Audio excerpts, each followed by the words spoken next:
Welcome back to another Spirit Island video. In this video, we are gonna play Ember-Eyed Behemoth. So, very excited to finally be able to play some NI on digital here. Oh, you know what? Oh, I guess it's too late here. I was about to say I would change the background. Oh, looks like we have a bug here. Or wait, is this actually how the spirit plays? It's just stood up like this? There's no way that's correct, right? I'm just curious. Let's see. Wait, it's actually stood up. That's amazing. Did not expect that. I should probably go back here. Okay, so Prussia 6, Ember-Eyed Behemoth. How do I like to play the spirit? So there's a couple ways. The way I like to, and I find it to be very powerful, is just this G2 option. So I love the G2 top, and then I like the G3, and then I like the G4. And it's something we found during playtesting. There's other builds as well, but this build I find to be very potent into majority of the adversaries that you're playing against. I'll do a basic guide of the spirit, kind of covering the whole kit. But basically, Behemoth is a incarnate spirit. We're going to use this incarnate token here, and we're going to use this, and a lot of our cards activate around this this Incarna. And actually, I think technically actually just our innate, but this Incarna counts as a presence, which can matter for a lot of our effects here. So let's G2 here. What I'm looking at, I want to be able to make sure we stop this G1, possibly stop. Yeah, just G1 is the main thing. So we're going to go over to here. Now, the big thing with Behemoth is you only can move the Incarna once a turn. So you can either push the Incarna or you can move it to a sacred site, and you can do that during the fast or slow phase. A lot of times you do it in the slow, and then you get to stomp. When you grow, you usually end up growing into jungles just based on how this is written. It's not always the case, but a lot of times you are. So what I'm going to do is I'm going to end up jumping over here to G6. I'm going to stomp this land. I'm playing for Dahan Defen for the other cards. Surging Lahar, I like this because it allows me to hit my innate on turn 1, which allows me to do some stomp damage. And then a lot of times I G3 on turn 2, playing Blazing Intimidation as well as Terrifying Rampage, which is going to allow me to hit my innate, as well as giving me a ton of freaking tempo. So let's go here. Let's let that build happen. Most important, of course, it is always the mountain. Why would it not be? I was about to say the most important is trying to find an answer for the mountain here. So that is, honestly, that's quite unfortunate. So we definitely want to jump over here to G6. Let's do that. Oh, that's not correct. Let's try it again here. Oh, I just have to drag. I see. Okay, so drag there. I like that. It just wasn't expecting that UI. Let's do the damage like this. Oh, that is so cool. I was not expecting that. That is amazing. Okay, Surging Lahar. So this is where I need my presence to add the Badlands. I guess I actually could do it here. But no, I want to do Surging Lahar here on G6 because I want to use Terrifying Rampage so this doesn't blight, and then I can Blazing Intimidation stuff out of G1. So let's do that here. Now, like I said, it's kind of sad because I'm not going to get a Badlands because there's no presence, but it is what it is. This is where I love to G3 here. I like to get a minor. What are we looking for? Bird's Cry, Pact, Reaching, and Scour. I mean, these aren't terrible. I probably am just gonna go with I'm not playing the card whatever I get here. So I probably just draft for elements, and that's Reaching, Grasp is better. So we'll do that. We'll put a presence from bottom track, and I probably should grow over here. So I could possibly get a sacred site there and teleport there. Actually, we should probably do grow here. And then I discard my fire card. Oh, I love that discard animation now. That's probably going to get implemented with Downpour as well. Yeah, so Blazing Intimidation here. Let's push the town. Let's push the Explorer. We have Terrifying Rampage here. And then we're basically playing around Dahan Defend on G7. Dahan Defend. There we go, boys. There we go. And look at playing around it with grabbing Reaching Grasp, playing around it. So let's... sad part is I didn't put a... Oh, no, I do have a presence over here, so I'm still going to Prolift. Let's forget. I mean, that's the whole point of it. Prolift will go from top track. I guess I could go bottom. Now we'll do top. 2 damage, sure. Dang, I have no sacred sites there. Skip there. Yeah, so took no blights.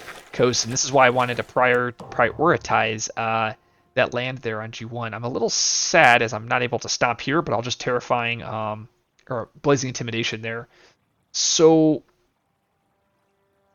what do I want to do? I probably blazing intimidation here, let that trade, probably take the blight here eventually. So let's go, let's move the Incarnate here. Stomp here. That's so cool. Yeah, the 3 damage. And then I want to clean up the inland here. So this is where you end up choosing G4, which not only does it empower your Incarnate, which means your innate can be used twice, but it also reclaims your cards. Oh, that's so freaking cool. Does it reverse? Yeah, and I get a free move. A lot of times that free move doesn't really do anything if you've positioned correctly. So Blazing Intimidation. And I'm going to do probably go Surging Lahar. Sad part is, well, I guess I just double punch here, or punch, and then I can go to jungle. Yeah, actually, no, I punch here, and then wherever I am. I think I like this. I'm taking the Blight here. I'll take the Blight here on G2. We would do Blazing Intimidation like this, just making sure we can keep that land clear. And we're good. This is pretty sad here, isn't it, right? This means we take a Cascade, right? Yeah, it does. Usually we go... we don't take much blight, but unfortunately with this draft, well, I mean, I shouldn't complain. We had years, so I think this is going to make us go blighted, right? Because this is going to go, we either take the blight on G2 or we take it on G4. I guess we'll take it on G2. Oh, man. Nah, we'll take it here. Because I want to use Surging Lahar there. Okay, we'll take it here. Let's turn that off. Unfortunately, I'll take a Cascade. It'll be okay. We end up going blighted this turn. I think it's worth it, though. Let's kill that. Let's turn that off again. Let's Cascade. Okay. Well, that's unfortunate. I mean, I guess we go here, here, and probably the Beastland. This is why I wanted to make sure I keep that land clear. That's really unfortunate, isn't it, for us? I mean, it's still healthy. I mean, I guess I could escalate into my G1, play around Dahan defend, and then I can go, what, Surging Lahar, 2 damage, and then I can go Stomp. And then I can go move the Incarna.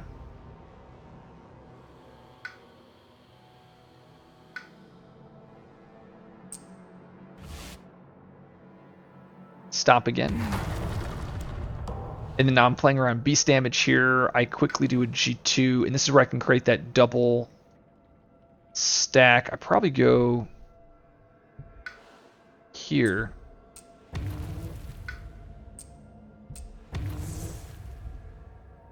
Play this. And then I set up to kill my G2 next turn. And then I have a reclaim and I'll be at 3 plays. Yeah, I kind of like this. This Terrifying Rampage doesn't really matter. I mean, I guess I can go here, but I'd rather just trade. I mean, I guess I'll pick here. Maybe I get a little lucky. Temporary Truce, dang. Dang, there's the beast damage. 1 fear card. Dang. I picked the wrong land here. I should have punched here. So, go blight there. And unfortunately, I don't even punch back there. Wait. Why did it not? That was incorrect. Temporary Truce, it should have cleared on G2. Instead it built, so there's a little bit of a bug there. Which is very unfortunate for us. So I think it triggered... I think it treated that Explorer as a town with this card. Well, I mean, I guess the game's going to be a little bit harder now. I guess I go punch. Yeah, now this land came up again. Great.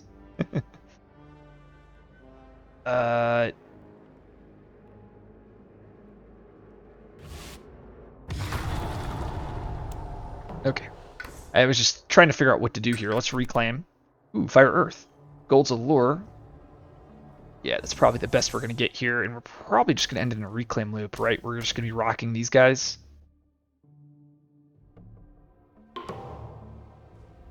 Blazing Intimidation here.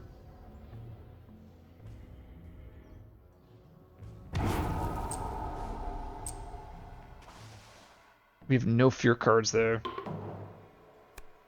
Tight-knit communities, Beast Destroy. It says a Dahan, doesn't it? Of course it's tight-knit on my my stompy stomp turn. So let's do Gold's Allure like this. Actually, let's do Surging Lahar here. And then I can do Gold's Allure like this, and then I can move my presence to there, and then I can double stomp.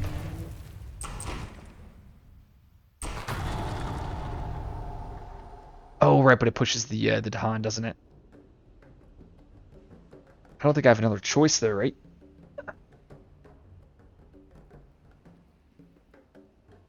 I mean, I guess I could push both Dahan. How many fear? I guess we could do this, and I have to do it again.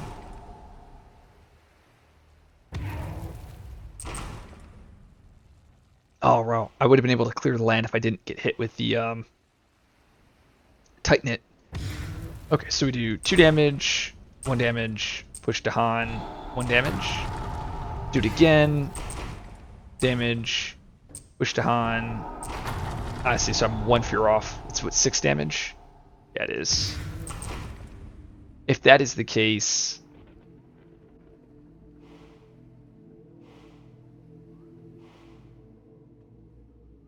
I mean, I wonder if I instead just do Gold's Allure here. And then just move the Incarna. And then do Surging Lahar. And then punch. Damage, damage, damage. Damage. Damage. Then I do it again. What I'm at. Next turn, right, I just reclaim here again. Probably go Majors just because I can. Ooh. Inspire. I'm really considering consuming Void if I'm able to do it. I think I go with Unleash. And we rock probably these cards. I wonder if I grab Unleash and try to do it next turn. I think so, because that can win. What, we are 4, 8, 12 fear away? Instead of doing this, I do this. And we do this on us. Gain 8 energy. And then next turn we just stomp. Bureaucrats. Sure. Wow, that the one time it actually matters. Oh wow, skipping the Explorer. Ooh, what is this? Oh nice, and that actually just clears this land. Heck yeah, that's what I'm talking about. Okay, so now we just move the Incarna and we can just stompy stomp. This has been a fairly tough game actually, hasn't it been? Luckily we'll be able to finish it up here, but yeah. Stop there. Oh, yeah, that's so cool. I do 1 more damage. Push the Dahan. Another damage, and I can do it again. Then I get to do 1 damage. Push the Dahan. 2, 3, 4, and I can do 2 more damage. Damage. Oh no. Dang. I guess. Damage. 2. Push the Han, and I can do 1 more damage here. There we go. I probably could have done the wetlands. This would have been better, right? Oh, actually, sands I guess could come up. Still kind of dangerous, right? Oh no, right, because I had drafted Unleash for this turn. I already had it planned in my head. I just needed a sun card. There we go. I defend 4, and then I can Unleash. Pay and forget. both gain and pay. That should just win the game here. GG. So, I mean, still a very, very comfy game. Looking back at it, let me see. I mean, I know we started off with Years of Little Rain, which was a very nice flop with the events. Harvest ended up making us go Blighted. I mean, there was some choices I had. Like I could have, instead of going Blighted that specific turn, I could have done it here on land 2, and that would have cascaded the following turn. But I wanted to cascade immediately just because I wanted the presence there in case I wanted to Surging Lahar there. Temporary Truce, I'm pretty sure this was bugged. I'll have to go back through. I think it added it kept this Explorer around. It shouldn't have done that because the land had to have buildings, but I'll have to double check. Maybe I'm incorrect here. Tight-knit communities, of course that hurt. So, but I mean, Behemoth is so powerful into single sixes, it really just doesn't matter.